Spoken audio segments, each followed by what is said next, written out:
ચાલો ડન લખાઈ ગયું છે ને બધાનું. અચ્છા, તો હવે પછીનો આપણો નેક્સ્ટ ટોપિક આવી રહ્યો છે અને મોસ્ટ ઇમ્પોર્ટન્ટ ટોપિક, ખૂબ જ અગત્યનો ટોપિક, વિદ્યુત ક્ષેત્ર, ઇલેક્ટ્રિકલ ફિલ્ડ. બેટા આપણા ચેપ્ટરનું જે હેડિંગ છે, સેકન્ડ હેડિંગ, એ હવે સ્ટાર્ટ થવા જઈ રહ્યું છે અને આ એટલું મોસ્ટ ઇમ્પોર્ટન્ટ પાર્ટ આ ચેપ્ટરનો અહીંથી શરૂ થાય છે. તમને લોકોને કોમ્પિટિટિવ એન્ટ્રન્સ એક્ઝામની અંદર પણ આનું ખૂબ જ મહત્વ છે. આના બેઝ પર ક્વેશ્ચન આન્સર પણ ઘણા ડીપની અંદર પૂછાય છે, બરાબર. એટલે આ ટોપિકનો કન્સેપ્ટ તમારી પાસે ક્લિયર હોવો જોઈએ તો તમે ક્વેશ્ચન આન્સર સોલ્વ કરી શકશો. ચલો, તો આપણે સ્ટાર્ટ કરીએ વિદ્યુત ક્ષેત્ર, ઇલેક્ટ્રિકલ ફિલ્ડ, બરાબર છે. બેટા આ સ્ટાર્ટ કરતા પહેલા વાતને સમજવાનો પ્રયત્ન કરજો. હું તમને થોડું રિવાઇઝ પહેલા કરાવી આપું. ધોરણ 11 વાતને સમજજો. હા, 11th સાયન્સની અંદર આપણે જે સ્ટડી કર્યું એને થોડું યાદ કરીએ. શું સ્ટડી કરેલું આપણે? 11 સાયન્સની અંદર ગુરુત્વીય ક્ષેત્રની ચર્ચા કરી. ગુરુત્વીય ક્ષેત્ર સમજાય છે? સમજો, યાદ કરીએ થોડું. બેટા તમને ખબર છે કોઈ પણ દળ ધરાવતો પદાર્થ, ફોર એક્ઝામ્પલ પૃથ્વી, બરાબર છે, પૃથ્વી આ રીતે. હવે આ પૃથ્વીની ત્રિજ્યા બધા જાણે છે કે આપણે લઈએ છીએ RE, રેડિયસ ઓફ અર્થ. આ પૃથ્વીનું દળ જે એના કેન્દ્ર પર આપણે કેન્દ્રિત લઈએ છીએ એની માસ ઓફ અર્થ, સમજાય છે? હવે બેટા તમને ખબર છે કે આ પૃથ્વી, બરાબર, એ પૃથ્વી પોતાની આસપાસ અમુક વિસ્તાર સુધી શું કરતું હોય છે ખબર છે? એ પોતે ગુરુત્વાકર્ષણ બળ લગાડતું હોય છે. મતલબ કે ત્યાં આગળ જો બીજા કોઈ, બરાબર, આપણે થોડો વિસ્તાર બતાવી દઈએ. માનો કે આ વિસ્તાર છે, બરાબર છે, સમજો આ વિસ્તાર. હવે આ વિસ્તારમાં માનો કે આપણે કોઈ એક સ્થાન પાસે, બરાબર છે, એકદમ નાના પદાર્થ એટલે કે 1 કિલોગ્રામ, જેને આપણે બોલીશું એકમ દળ. વાતને સમજજો, હા, ધ્યાનથી સમજજો, થોડું હાઇલાઇટ કરી આપું. આ છે એકમ દળ, બરાબર, એકમ દળ, અતિ સૂક્ષ્મ પદાર્થ. હવે બેટા તમે મને કહો કે જો આ પૃથ્વીના કેન્દ્રથી આ પદાર્થનું ડિસ્ટન્સ માનો કે r છે, તો તમને ખબર છે શું બનશે? આ પૃથ્વી વધારે દળ ધરાવે છે તો એ દળ ધરાવતી વસ્તુ આ એકમ દળના પદાર્થ પર ગુરુત્વાકર્ષણ બળ, બરાબર છે. વાસ્તવમાં તો બધી જ દળ ધરાવતી વસ્તુઓ ગુરુત્વાકર્ષણ લગાડે, પણ પૃથ્વીનું દળ વધારે છે એટલે આપણે એને ધ્યાનમાં વધારે લઈશું. તો બોલો, પૃથ્વી દ્વારા આ પદાર્થ પર ગુરુત્વાકર્ષણ લાગશે. એ કેટલું હોય યાદ કરો છો? તો એ ગુરુત્વાકર્ષણ બળનું સમીકરણ gravitational force G_MEM divide by r², બરાબર છે. આ બળ આપણે ભણી ગયા. અચ્છા બેટા કામ કરો, જે પદાર્થ પરનું બળ છે એને આપણે કામ કરીએ એકમ દળ, એને ડિવાઈડ કરી દઈએ. બોલો, તો એને આપણે ડિવાઈડમાં લઈ લઈશું તો શું લખાશે? GME by r². અચ્છા, ઓળખો છો શું બની ગયું? આ હકીકતમાં જે મૂલ્ય મળ્યું GME બાય r², એ એવું બતાવશે કે અહીંયા મૂકેલા એકમ દળના પદાર્થ પર લાગતું ગુરુત્વાકર્ષણ બળનું મૂલ્ય.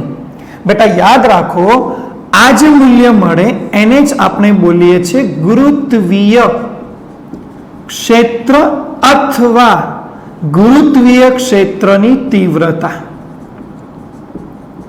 આ યાદ કરવું બધું બહુ જરૂરી છે. 11 સાયન્સનો આ ટોપિક જો આ સમજમાં નહીં આવ્યું હોય તો હમણાંનો ટોપિક થોડું અઘરું પડશે, એટલે આને થોડું યાદ કરી લો, બરાબર છે. હમણાં યાદ નથી તો હવેથી આને યાદ રાખો, એટલે આ ટોપિક આપણો નવો સમજવામાં તમને મજા આવશે.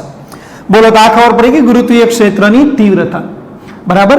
અચ્છા, કોઈ એમ કે સર મને સમજો, મને આવી રીતે માનો કે અહીંયાના સ્થાન પાસે, બરાબર છે, ગુરુત્વીય ક્ષેત્ર એટલે કે પૃથ્વીના ક્ષેત્રની તીવ્રતા જોઈએ છે. કેમ કે અલ્ટિમેટલી આ જે ઇક્વેશન છે એ તો પૃથ્વી દ્વારા જ ઉત્પન્ન થયું ને, પૃથ્વી દ્વારા જ ઉત્પન્ન થયું છે. મતલબ કે આ બિંદુ પાસે મારે પૃથ્વીની ગુરુત્વીય ક્ષેત્રની તીવ્રતા તપાસવી છે. તો મારે પાછું શું કરવું જોઈએ? તો મારે અહીંયા આગળ ફરીથી એકમ દળનો પદાર્થ મૂકવો પડે અને એના પરનું બળ મારે ગણવું પડે. તો મને બોલો એ બિંદુ પાસેની ગુરુત્વીય ક્ષેત્રની તીવ્રતા મળી જાય. સમજાય છે ને મારી વાત? મતલબ બેટા હું તમને એ સમજાવું છું કે પૃથ્વી જે છે એની આસપાસ અમુક વિસ્તાર સુધી તે ગુરુત્વાકર્ષણ બળ લગાડી શકે છે અને આપણે કોઈ પણ સ્થાન પાસે એમનું મૂલ્ય ગણવું હોય, બરાબર છે, વિસ્તારના, તો તે સ્થાન પાસે એકમ દળના પદાર્થને મૂકવાથી એના પર જે બળ લાગશે એ તે બિંદુ પાસેની પૃથ્વીનું શું બતાવશે? ગુરુત્વીય ક્ષેત્ર બતાવશે અથવા ગુરુત્વીય ક્ષેત્રની તીવ્રતા. સમજાય તો છે ને ભાઈ સાહેબ? તો આ બાબત યાદ રાખજો, ગુરુત્વીય ક્ષેત્રની તીવ્રતા, બરાબર. જે રીતે આપણે પૃથ્વી માટે બેટા ભણ્યા ને, હવે એ જ રીતે આપણે આજે વિદ્યુત ભારિત તંત્ર માટે ભણવાના છીએ વિદ્યુત ક્ષેત્ર અથવા વિદ્યુત ક્ષેત્રની તીવ્રતા.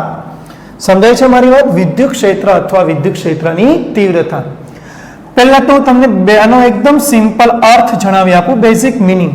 તો બેટાનો બેઝિક મિનિંગ એવો છે કે વિદ્યુત ક્ષેત્ર એટલે કોઈ પણ વિદ્યુત ભાર અથવા વિદ્યુત ભારિત તંત્ર, કોઈ પણ હોઈ શકે, વિદ્યુત ભારિત તંત્ર ની આસપાસ જે વિસ્તાર સુધી તેની અસર, હું આજે બોલું છું ને તેની અસર, એ પેલું બળ છે કે અહીંયા આપણે વિદ્યુત ભાર ત્યાં બરાબર વિસ્તારમાં કોઈ બીજા આવતા વિદ્યુત ભારને બળ આપી શકે. એ બળ એટલે એ અસર, બરાબર. તેની અસર પ્રવર્તતી હોય એટલે કે જ્યાં સુધી બળ આપી શકે, બરાબર, પ્રવર્તતી હોય તેને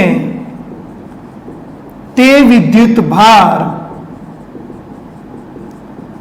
કે વિદ્યુત ભારિત તંત્ર કે વિદ્યુત ભારિત તંત્ર નું વિદ્યુત ક્ષેત્ર કહે છે.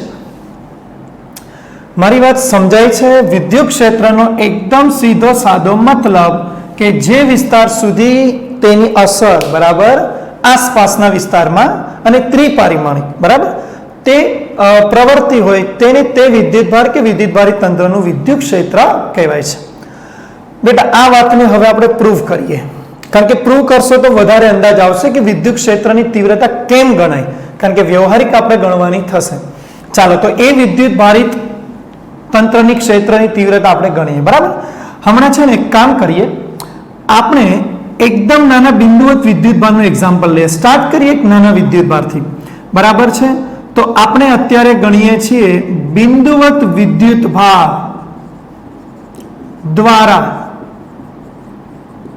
ઉદ્ભવતું વિદ્યુત ક્ષેત્ર.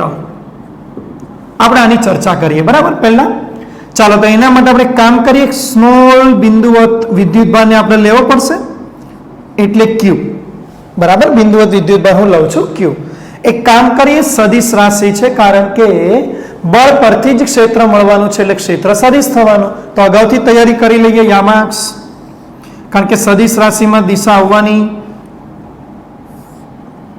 બોલો તો આવી રીતે ગણી શકાય, એક્સ અને વાય, બરાબર છે. ચલો આ એક્સ, આ વાય, અને ઉગમ બિંદુ પર આપણે મૂકેલો છે બિંદુવત વિદ્યુત ભાર ક્યુ. ચાલો હવે થોડું ઇમેજિન કરો કે આ વિદ્યુત ભારિત તંત્રની આસપાસ, બોલો આસપાસ આવી રીતે અમુક વિસ્તાર સુધી શું થતું હશે? તેની અસર, સમજો છો ને, પ્રવૃત્તિ હશે. બોલો હશે, જેનું નામ આપણે શું આપ્યું? વિદ્યુત ક્ષેત્ર, ઇલેક્ટ્રિકલ ફિલ્ડ, બરાબર. હવે તો આપણે કામ કરીએ, કોઈ બિંદુ પાસેની ગણતરી કરીએ. તો માની લો કે ઉગમ બિંદુથી કોઈ એક સ્થાન હું નક્કી કરું છું, વેક્ટર આ, બરાબર, સ્થાન સદિશ, ઓકે. અને અહીંયા આગળનું બિંદુ આપણે લઈએ કોઈ પી. તો મારી એવી ઈચ્છા છે કે આ પી પાસેનું વિદ્યુત ક્ષેત્ર આ ક્યુ દ્વારા જે મળતું હશે એ કેટલું હશે? તો બેટા મેં તમને હમણાં જ શીખવાડ્યું કે જ્યાં બિંદુ પાસે ક્ષેત્ર કે ક્ષેત્રની તીવ્રતા ગણવી હોય તો ત્યાં આગળ આપણે થોડું વિચારવાનું રહેશે, बराबर बहारथी कोई विद्युत भार फॉर एग्जाम्पल स्मॉल क्यू बराबर छे आ विद्युत भार मात्र खास ध्यान राखजो अहींयानी असर गणवा माटे आपणे एने लावीए छे एटले हकीकतमां ए नानो परीक्षण विद्युत भार छे कारण के परीक्षा करवा माटे लावीए छे के अहींया विद्युत क्षेत्र કેટલું એટલે વાસ્તવમાં તે છે પરીક્ષણ વિદ્યુત ભાર बराबर અને ખરેખર ક્ષેત્ર ઉત્પન્ન કરનાર સ્ત્રોત તો આ છે એટલે આને જો મારે નામ આપવું હશે તો હું આપી શકીશ સ્ત્રોત વિદ્યુત ભાર જે ઉત્પન્ન કરે છે અથવા વિદ્યુત ક્ષેત્રનો ઉદ્ગમ બરાબર છે ચાલો હવે મને કહો અહીંયા આગળ જે આપણે ક્યુ વિદ્યુત ભાર મૂકીએ છીએ તો બોલો આ મોટો સ્ત્રોત વિદ્યુત ભાર છે બરાબર એની કમ્પેરિઝનમાં નાનો છે તો બોલો મોટો વિદ્યુત ભાર નાના પર અસર વર્તાઈ શકે तो ए बने धन धन है बोलो तो अपाकर्षण ने अपाकर्षण बल चौक्कस आ दिशा में होय तो ए अपाकर्षण बल ने हूँ नाम आपीश एफ बोलो समझाय छे चलो तो मने कहो तो आ क्यू द्वारा पी पासे मुकेला नाना परीक्षण विद्युत भार पर केटलुं बल लागशे चालो आपणे बल गणीए बोलो अहीं क्या बिंदु पासे बोलो पी पासे मुकेला बराबर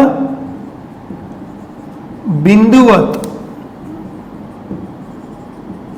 बराबर नाना एवं लखी दी मुकेला नाना अति सूक्ष्म भी चाले बिंदुवत विद्युत भार क्यू पर कोना द्वारा स्त्रोत विद्युत भार कैपिटल क्यू द्वारा लागतु विद्युत बल इलेक्ट्रिकल फोर्स चलो बेटा तो याद कराओ इलेक्ट्रिकल फोर्स शू मळशे बोलो कूलम्बनो नियम के capital small between distance square बोलो डिवाइड आर स्क्वेर थशे ने पण बेटा एक वस्तु जोई बल तो सदिश छे तो चलो आपणे एने वेक्टर में गणीए तो बोलो एफ वेक्टर एफ बेटा आ तो बधा मूल्य छे तो पाछळ दिशा लखो दिशा शुं आवशे बेटा आ बल आर नी दिशा में छे जो तो हूँ आ आर नी दिशा में एकम सदिश लखी सकूं तो हूँ अत्यारे लखीश आर कैप बोलो क्लियर है ने चलो जेना परनु बल छे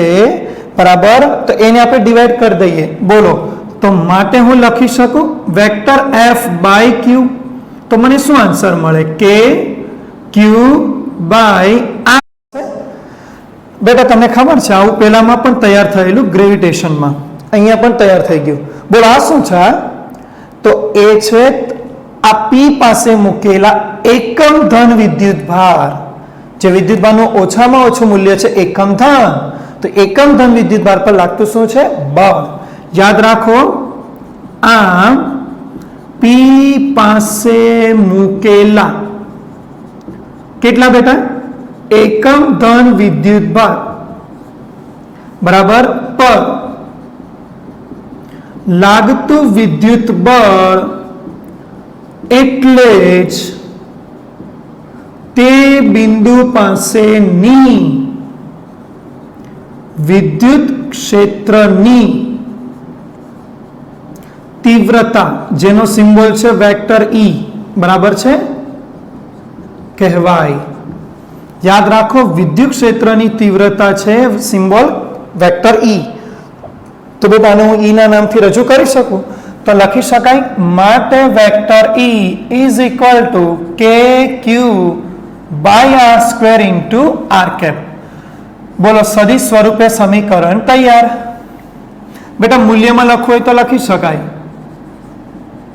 मूल्य रूपे मोड ऑफ ई अथवा तो ओनली ई के क्यू बाय आर स्क्वेर बोलो क्लियर है ने बेटा आज समीकरण मळ्युं एने पी पासे आ बिंदुवत विद्युत भार कैपिटल क्यू द्वारा उद्भवतु विद्युत क्षेत्र अथवा विद्युत क्षेत्रनी तीव्रता कहेवाय बेटा तमने मैं पहला ज कीधेलुं के आ क्षेत्र कैपिटल क्यू द्वारा उद्भवे छे बराबर छे जे स्मॉल क्यू छे ए तो टेस्ट परीक्षण चार्ज छे बराबर जे आमां आधार राखतो नथी जो समझाय छे ने मारी बात एटले आ विद्युत क्षेत्र बराबर पी बिंदु पासेनु तैयार थई गयुं बोलो क्लियर बेटा तमारे एने व्याख्या परथी जो समीकरण बनावવું હોય तो तमे बनावी शको E is equal to F/Q, એકમ ધન વિદ્યુત ભાર પર લાગતું બળ એટલે વિદ્યુત ક્ષેત્રની તીવ્રતા. સમજાય છે ને? બરાબર. અચ્છા, આના પરથી બેટા તમે ક્ષેત્રનો એક એસઆઈ એકમ તૈયાર કરી દો તો અહીંયાથી જ બની જાય બળનો ન્યૂટન, વિદ્યુત ભારનો કુલમ. થોડું એડવાન્સ માહિતી, વોલ્ટ પર મીટર. બેટા વોલ્ટ પર મીટર એકચ્યુઅલીમાં ચેપ્ટર 2 માં આ એકમ પ્રૂવ થશે, કારણ કે આપણે વિદ્યુત સ્થિતિમાન ભણવાનું બાકી છે. આ વિદ્યુત સ્થિતિમાન સાથેના સંબંધ પરથી ઈનો એકમ છે વોલ્ટ પર મીટર. પણ તમે ટેવ રાખો, હમણાં ચેપ્ટર પૂરતું આપણે વાપરીશું ન્યૂટન પર કુલમ. અચ્છા બેટા, પારિમાણિક સમીકરણ બનાવવાનું થાય તો તમારે શું બનશે? તમારું શું કહેવું છે? ચલો, newton m1 l1 t-2 coulomb a1 t1. બોલો તો રિઝલ્ટ m1 l1 t ઉપર જશે ને એટલે કેર થશે -3 a -1. બોલો ક્લિયર? અચ્છા, તમને ખબર મેં લાસ્ટ લેક્ચરમાં એમ્પિયર કન્વર્ટ ન કરવું હોય તો કુલમનું ક્યુ સ્વરૂપમાં બી બનાવવા કીધેલું, તો એ પણ આપણે તૈયાર કરી દઈએ. ચલો, એ સમીકરણ બનાવો તો m1 ન્યૂટન માટે l1 t-2 કુલમ માટે ઓનલી q1. તો result m1 l1 t-2 q-1. આવું કંઈક રિઝલ્ટ આપણને મળશે. બોલો, સમજાય છે? તો બેટા મેં તમને જે માહિતી આપી એ છે વિદ્યુત ક્ષેત્ર અથવા વિદ્યુત ક્ષેત્રની તીવ્રતા. બોલો ક્લિયર છે? અને તમે એક બાબત તમારા નોલેજમાં રાખજો કે આપણે કોઈ પણ બિંદુ પાસે જ્યારે વિદ્યુત ક્ષેત્રની તીવ્રતા ગણી નાખીએ ને એક વખત, પછી ખબર છે એનો ફાયદો શું? પછી એનો ફાયદો એ થાય કે આ જ બિંદુ ઉપર બહારથી ગમે ત્યારે, બરાબર છે, કોઈ મોટો વિદ્યુત ભાર, મોટો એટલે એટલો બધો મોટો નહીં કે તંત્રને અસર કરે, જે ઉદ્ગમ છે એને અસર કરે નહીં, પણ નોર્મલી એવો વિદ્યુત ભાર જે એક કરતાં થોડું વધારે હોય, તો તમે યાદ રાખો તો એના પરનું બળ ગણવું આસાન થઈ જાય. કારણ કે આપણે આ સમીકરણમાં f ને કરતા બનાવીશું તો f બરાબર EQ. તો અહીંયા આગળ મૂકેલા એવા કોઈ નાના વિદ્યુત ભાર પર લાગતું બળ આપણને આસાનીથી મળી જાય, પણ પહેલા એ બિંદુ પાસેની આપણી વિદ્યુત ક્ષેત્રની તીવ્રતા જાણતા હોવા જોઈએ. બોલો, સમજાય છે? તો આવી રીતે આપણે વિદ્યુત ક્ષેત્ર, બરાબર, બિંદુવત વિદ્યુત ભાર માટે ગણતરી કરી શકીએ. બેટા શરૂઆત નાનાથી કરી છે, એક બિંદુવત વિદ્યુત ભાર, પછી ધીમે ધીમે 2 અને તંત્ર એ તરફ આપણે આગળ વધીશું. સમજાય છે મારી વાત? ક્લિયર છે ને આટલું? ચલો, તો અગત્યની માહિતી બધી નોંધ કરી દો.